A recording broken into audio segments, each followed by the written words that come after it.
Best mileage vehicle తీసుకుందాం అంటేనేమో performance ఉండదు, బెస్ట్ పర్ఫార్మెన్స్ వెహికల్ తీసుకుందాం అంటేనేమో మైలేజ్ రాదు.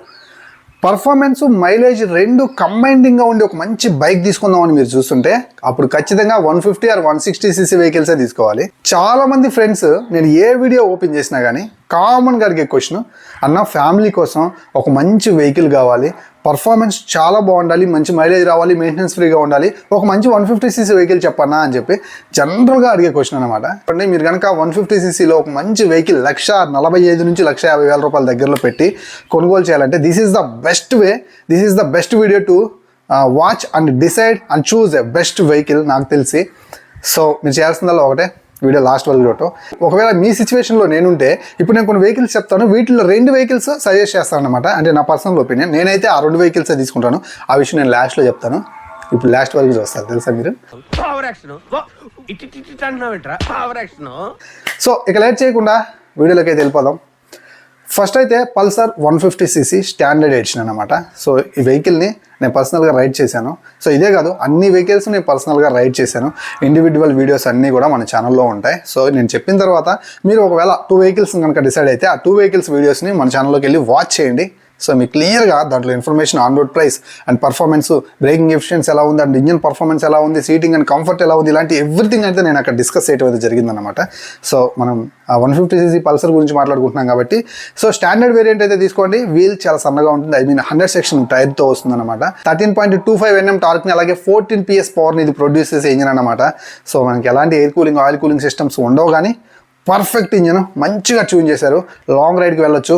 మైలేజ్ అయితే ఆల్మోస్ట్ 50 నుంచి 55 కిలోమీటర్ల మైలేజ్ అయితే వస్తుంది. మీరు కనుక 60 కిలోమీటర్ల కంటే తక్కువ స్పీడ్ తోటి హైవే మీద రైడ్ చేస్తే ఈ నెంబర్ ఇంకా పెరగొచ్చు అనమాట. So right speed, right gear చాలా ఇంపార్టెంట్. సో రైట్ స్పీడ్లో, రైట్ గేర్లో నడిపే వాళ్ళకైతే మాత్రం మంచి mileage Bajaj Pulsar 150 standard edition అయితే ఆఫర్ చేస్తుంది. ఆఫ్ కోర్స్ సింగిల్ సీట్తో వస్తుంది, ఫ్యామిలీ ఈజీగా యాక్సెస్ చేయొచ్చు, ఫ్యామిలీ లేడీస్కి చాలా కంఫర్టబుల్ ఉంటుంది. అండ్ చైన్ సీల్ చేసి ఉంటుంది, మీకు చైన్ అనేది తొందరగా మెయింటెనెన్స్ అయితే రాదు. సో తక్కువ మెయింటెనెన్స్లో బెస్ట్ పర్ఫార్మెన్స్ చేస్తూ అండ్ మంచి మైలేజ్ ఆఫర్ చేస్తూ చాలా మంచిగా ఉంటుంది. ఆఫ్ కోర్స్ లాంగ్ రైడ్ కూడా దీన్ని అప్పుడప్పుడు మీరు కావాలంటే తీసుకొని వెళ్ళొచ్చు అనమాట. సో నెక్స్ట్ వెహికల్ వచ్చేసరికి బజాజ్ నుంచి పల్సర్ N150 13.5 Nm టార్క్ అలాగే 14.5 bhp పవర్ని ప్రొడ్యూస్ చేస్తుంది. చూడటానికి కొంచెం నేకుడ్ స్పోర్టియర్ వెహికల్ లాగా ఉంటుంది, సింగిల్ సీట్ తోటే వస్తుంది. సో ఫ్యామిలీ ఈజీగా యాక్సెస్ చేయొచ్చు. చైన్ అయితే సీల్ చేసి ఉండదు, కొంచెం మెయింటెనెన్స్ అయితే అవుతుంది బజాజ్ పల్సర్ 150తో పోల్చుకున్నట్లుగా. అయితే పర్ఫార్మెన్స్ కొంచెం బెటర్ కావాలి, నేకుడ్ స్పోర్టియర్ వెహికల్ కావాలని చూస్తున్నట్లయితే ఈ వెహికల్ అయితే చూస్ చేసుకోండి. 120 సెక్షన్ టైర్ యూస్ చేస్తారనమాట back side. Compare then Bajaj Pulsar 150 ఇక్కడ మీకు కొంచెం మైలేజ్ తగ్గుతుంది. అరౌండ్ ఆఫ్ 50 కిలోమీటర్ల మైలేజ్ అయితే వస్తుంది. రఫ్ అండ్ టఫ్గా యూస్ చేస్తానంటే మాత్రం 45 నుంచి 50 కిలోమీటర్ల మైలేజ్ అయితే వస్తుంది అనమాట. సో 50 కంపల్సరీ వస్తుంది. మీరు కనుక హైవే మీద 60 బిలో కనుక లీనియర్గా రైడ్ చేస్తే రైట్ గేర్లో, రైట్ స్పీడ్లో 55కి రీచ్ అయ్యే అవకాశం అయితే ఉంటుందన్నమాట. నెక్స్ట్ వెహికల్ గురించి మాట్లాడుకున్నట్లయితే హోండా యూనికార్న్ 160. సో ఈ వెహికల్లో పేరుకే ఇది 160 cc వెహికలే. ఈ వెహికల్లో మనకు వచ్చేటువంటి పవర్ అండ్ టార్క్ చాలా అంటే చాలా మినిమల్గా, లీనియర్గా ఉంటుందన్నమాట. 13.27 bhp పవర్ అలాగే 14.58 Nm టార్క్ని ఇది ప్రొడ్యూస్ చేస్తుంది. కంపేర్ దెన్ పల్సర్ మీకు ఇక్కడ చూడండి ఎంత తక్కువ పవర్ ఉందో, 13.27 bhp పవర్ అనమాట. So 162 cc technically. సో ఇంత తక్కువ పవర్ అండ్ టార్క్ ఇది ఇవ్వడానికి మెయిన్ కారణం ఏంటంటే ఇంజన్ చాలా అంటే చాలా మినిమల్ పర్ఫార్మెన్స్ అండ్ స్మూత్ ఉంటుంది. సో ఎక్కడ అగ్రెసివ్ స్పీడ్ మీరు మెయింటైన్ చేసినా ఇది అంత అగ్రెసివ్గా బిహేవ్ చేయదన్నమాట. అందుకే మీరు హైవే మీద దీన్ని కనుక రైడ్కి తీసుకుని వెళ్తే ఒక మంచి రైట్ గేర్లో, రైట్ స్పీడ్లో నడిపినట్లయితే ఈజీగా మీకు 60 వరకు మైలేజ్ అందుకునే ఛాన్స్ అయితే ఉంటుంది.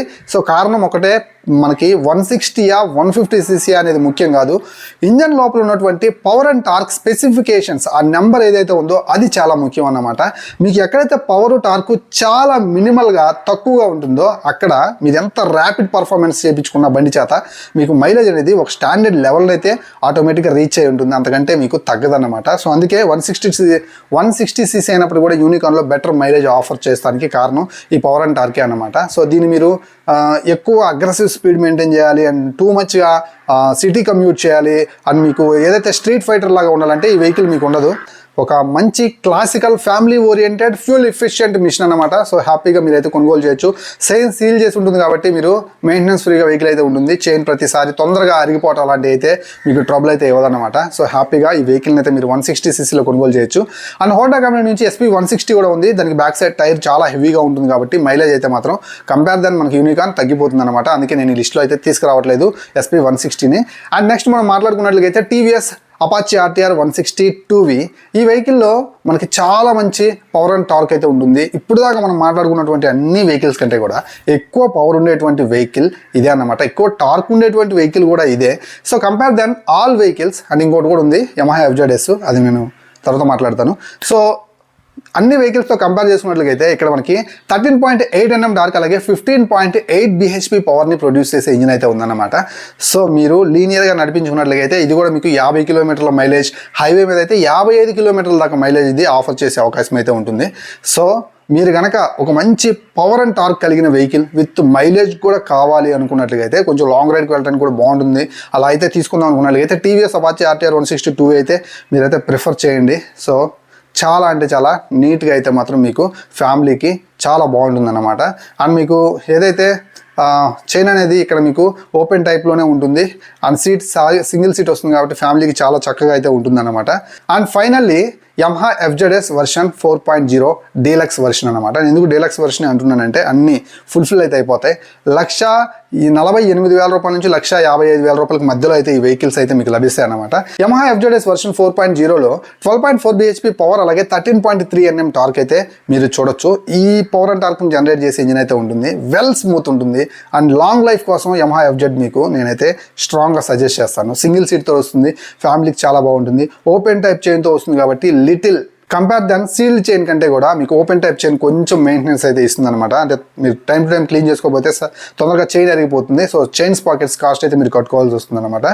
సో ఇక Yamaha FZS అయితే మాత్రం మనకి చాలా మంచి లీనియర్ పవర్ అండ్ టార్క్ ఉంది కాబట్టి మైలేజ్ కింగ్ అని చెప్పొచ్చు. మీరు కనుక ఒక రెస్పాన్సిబుల్ థ్రోటల్ అందిస్తూ హైవే మీద దీన్ని లాంగ్ రైడ్కి తీసుకెళ్తే మీకు చాలా మంచి ఫ్యూల్ ఎఫిషియెంట్ వెహికల్కి ఇది ముందుకు వస్తుంది. అండ్ సిటీ కమ్యూట్ చేయడానికి కూడా చాలా మంచి అగ్రెసివ్ డిజైన్తో తయారు చేశారు. ఫ్యామిలీకి చాలా చక్కగా ఉంటుంది. సో హ్యాపీగా కొనుగోలు చేయొచ్చు అనమాట. హైవే మీద లాంగ్ రైడ్కి వెళ్ళేటప్పుడు అయితే మాత్రం 5th గేర్లో హ్యాపీగా మంచి స్పీడ్ని క్రూజ్ చేస్తున్నట్లయితే మీకు ఇది 55 నుంచి 58 అట్లా మైలేజ్ వచ్చే అవకాశం అయితే ఉంటుంది. సో రఫ్ అండ్ టఫ్గా యూజ్ చేసిన 50 కిలోమీటర్లకి అయితే తగ్గే అవకాశం అయితే లేదనమాట. సో ఓవరాల్గా ఇప్పుడు నేను చెప్పినటువంటి అన్ని బైకుల యొక్క ఆన్ రోడ్ ప్రైస్ గురించి ఒకసారి అయితే చూద్దాం. సో పల్సర్ 150 స్టాండర్డ్ ఎడిషన్ వచ్చేసరికి మనకి 1,44,000 రూపాయలు అయితే పడుతుంది. ఆన్ రోడ్ ప్రైస్ చెప్తున్నాను. సో మీ ఏరియాలో మీరు కొనే టైంని బట్టి ఒక 1000 నుంచి 1500 అటు ఇటుగా అయితే ఉండొచ్చు అనమాట. అండ్ నెక్స్ట్ మనకి బజాజ్ పల్సర్ N150 వచ్చేసరికి డ్యూయల్ డిస్క్ సింగిల్ డిస్క్ ఉంది. అప్రాక్సిమేట్లీ 1,50,000 రూపాయల దాకా అయితే ఉంటుంది అనమాట.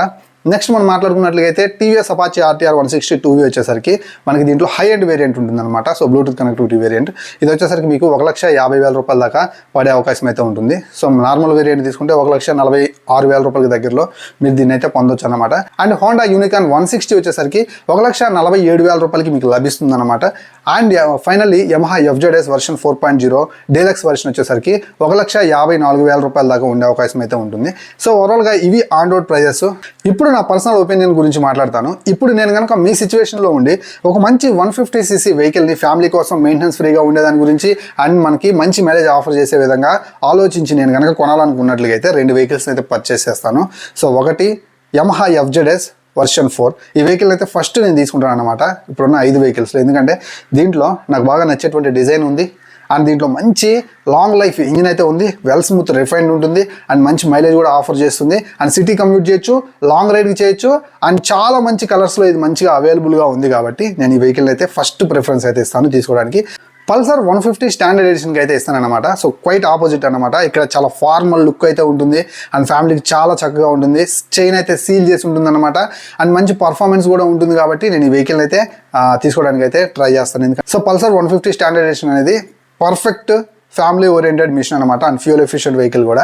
సో ఈ 2 వెహికల్స్ అయితే పర్సనల్గా నేనైతే మాత్రం చూస్ చేసుకుంటాను. అదే మీరైతే ఏ వెహికల్ చూస్ చేసుకుంటారో ప్లీజ్ లెట్ మీ నో కింద కామెంట్ సెక్షన్లో కామెంట్ చేయండి. ఒకవేళ మీరు తీసుకునే వెహికల్ ఎందుకు తీసుకున్నారు అనేది కూడా, మీ పర్పస్ కూడా మీరైతే కింద కామెంట్ సెక్షన్లో కామెంట్ చేయండి. 5 వెహికల్స్లో ఏ వెహికల్ మీ ఫేవరెట్ అనేది. సో ఇలాంటి వీడియోస్తో మళ్ళీ కలుస్తాను. వీడియో నచ్చింది అనేది అనుకుంటున్నాను. సో నా పని నేను చేశాను, మీరు చేయాల్సిన పని కూడా ఒకటి ఉంది. మీరు ఖచ్చితంగా కూడా మన ఛానల్ని ఇప్పుడే సబ్స్క్రైబ్ చేసుకోండి, ఈ వీడియోని లైక్ చేయండి. అప్పుడే ఇలాంటి వీడియోస్ చాలా మందికి వెళ్తాయి అన్నమాట, యూట్యూబ్ సెండ్ చేస్తుంది. సో అందుకే సబ్స్క్రైబ్ చేయండి మన ఛానల్, అలాగే లైక్ చేయండి ఈ వీడియోని. ఇలాంటి మంచి వీడియోస్తో మళ్ళీ కలుస్తాను. అంతవరకు సెలవు. నేను మీ Srikanth, signing off. Bye bye.